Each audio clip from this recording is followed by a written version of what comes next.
Hi, our special guest today is Ken McLaughlin, broker owner and broker of record of REMAX Hallmark Realty Limited. Welcome, Ken. Hey Tom, it's fantastic to be here. So today we're going to talk about the new Competition Bureau Act and how that's affecting realtors in the business and the concept of a mere posting, etc. So first of all, let's talk about the whys. So why did the Competition Bureau and the Canadian Real Estate Association decide that changes to policies and procedures were necessary for consumers? Well, if you think about it for a while, the challenge to it was brought forth by many challenges. The Competition Bureau, or the tribunal, I guess it is, ascertained that the real estate industry as we know it wasn't an even playing field.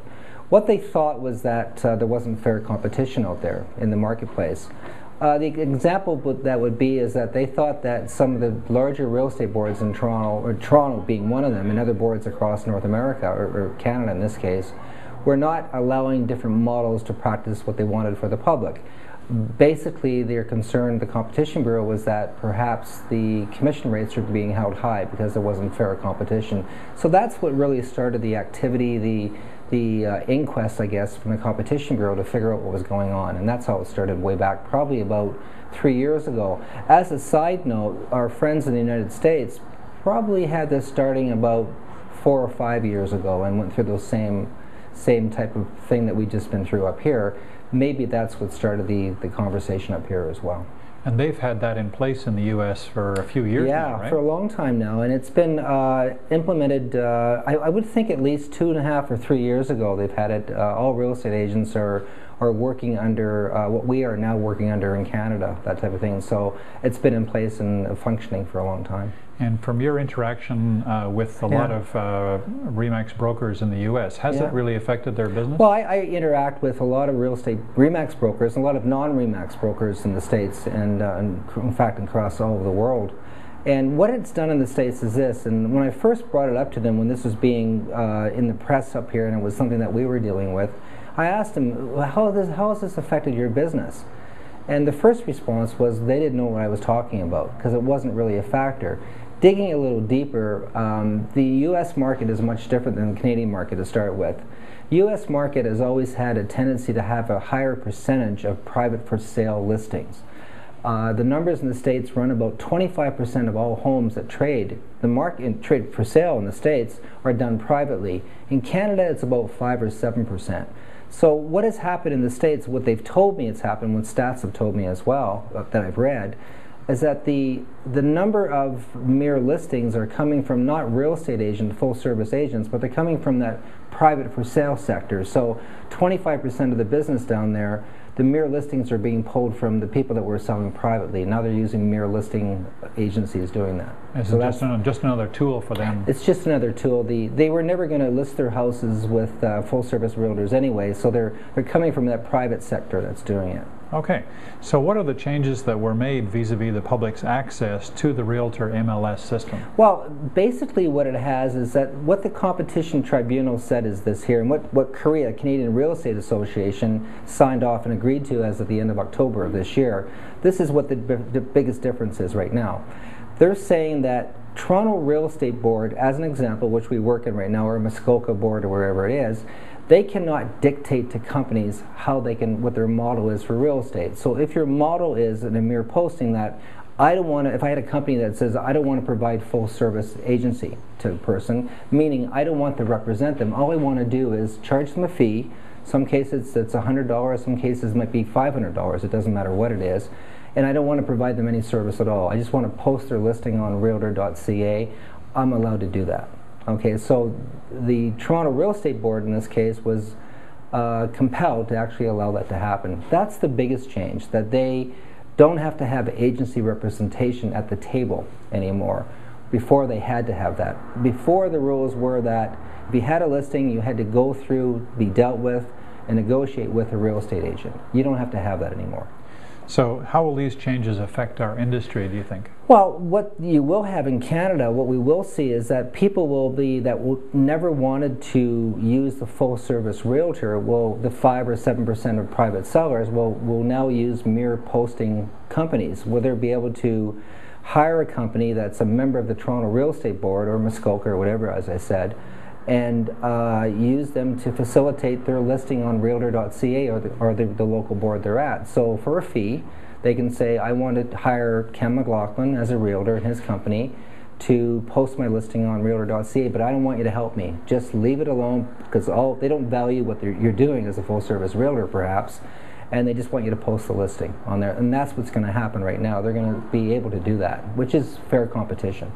Okay, so what does an agent have to do now to carry on business and abide by these changes? What differences would the normal agent who's working with buyers see in the market? Well, I think you have to distinguish yourself from a full-service brokerage or a mere posting brokerage, and they're all free to do what they want to do on that. Our company has what's called a full-service agency. We don't allow our agents, and our agents don't want to not provide agency relationships with people. We want to be involved with every aspect of the sale to help the seller, because it's the most important thing, the financial possession they have, many of them on that. So the full-service broker will have to begin to probably, more than likely, distribute and distinguish themselves as value-added agents. What value are they bringing to the table as a full-service broker? Because there's other options out there. They can go to mere postings, which are just pay me a fee, put the listing on the market, or I can pay whatever the commission is for a full-service broker, but you have to provide value for it. What are you going to do for that? You're not just putting the listing on the MLS service. What value are you adding to the equation on that? So I believe real estate agents are going to have to step up their game a lot. They're going to have to show the value they provide for the fees that they're charging. So that's going to be a distinctive change. There's going to be people out there that are real estate agents out there that are going to have to define themselves as better agents. So now, with an agent, with a listing that goes on as a mere posting, oftentimes we're seeing in the broker comments that appointments shall be made directly through the seller, and the buyer agent must negotiate their commission directly with the seller. So how is that all going to work? So what you just said there, Tom, is this here, that the mere posting company is saying, I'm going to list it, my service is going to list that property, you can do what you want, any co-op brokers, you can do what you want, negotiate directly with the seller. So that does a couple things. It's giving us permission to talk directly to that seller, negotiate any terms we want to do at that time. So anytime a real estate agent sees that, they can go directly to the seller, make their appointments with the seller, negotiate their offers directly with the seller, all that great stuff. Okay? It doesn't mean that the agent that posts the listing doesn't have the responsibility of verifying the information that's on the listing. They still have that full responsibility according to RICO and according to the Toronto Real Estate Board in CREA. Okay, so that's a big distinction. You still are responsible as an agent for what you put on the listing.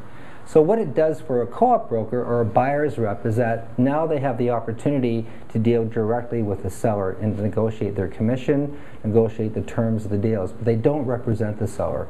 They have to make sure that they're in a customer relationship with that seller only.